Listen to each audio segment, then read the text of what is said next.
Hello everyone, welcome to my first Steam game review, Skyforge.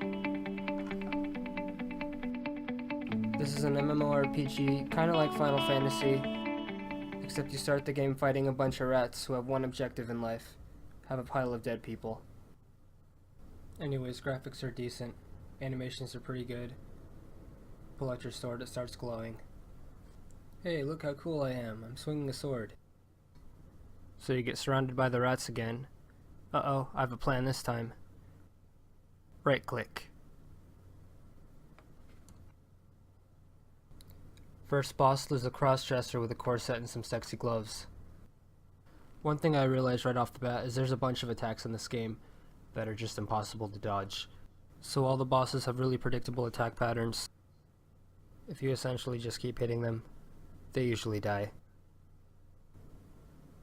Take this, cross-dresser. So after you finish this first quest, you get transported to this sky city. There's a bunch of NPCs that you can't do any damage to. If you have any sort of contact with them, you're forced to look at their cold, dead eyes. So introducing the character classes, they start you off showing you the DPS, who they call Cryomancer, Lightbinder, who's pretty much the healer, and the Paladin that no one uses because nobody likes to tank in any game, ever. On the plus side of this game, the animations are pretty cool. Start out doing this training thing to test your class. The creators of Skyforge have never heard of MP or magic, they call it resource. After killing these things for a couple minutes, I realized I have to push E. And then you get a teaser of using a sword that you won't unlock for a long time. And then this other thing called Divine Form that just destroys everything. The first spells you have actually have pretty cool animations. Look how strong I am, I can kill everybody with one hit. My heart stopped when I first saw this boss, he looks really scary. Look how he comes out of the ground. It turns out one of his only attacks is to swing at the air in front of you. It's really effective, as you can see. And watch right here, another unblockable, undodgeable attack. It doesn't do much damage, it's just usually when you get hit in the game, you're like, okay, I made a mistake. But in this game, take this damage because I attack in patterns. Well, that was really hard.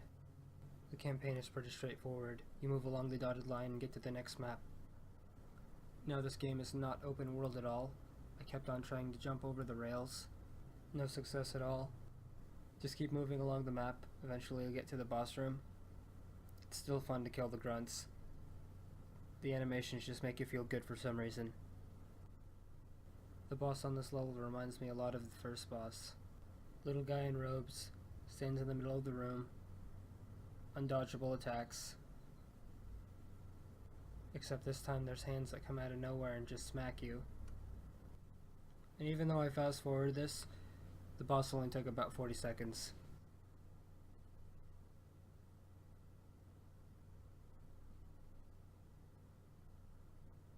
Okay, let me scoot back from the edge of my seat because this battle's over. It's pretty tough. It's kinda cool, this game does have a lot of variances in their maps. None is quite like the last, but still very similar. There's really no immersion in Skyforge. You can't interact with anything except monsters and items. It feels like a tablet game, or a phone game. There were no signs of Easter eggs. I know they're supposed to be hard to find, but I don't think this game got that in depth. Really, the only reason to play this game would be if you try to play Dark Souls and you can't beat anyone, so then you come back over here. Hey, everyone's super easy. Anyways, thanks for watching. This game is super boring.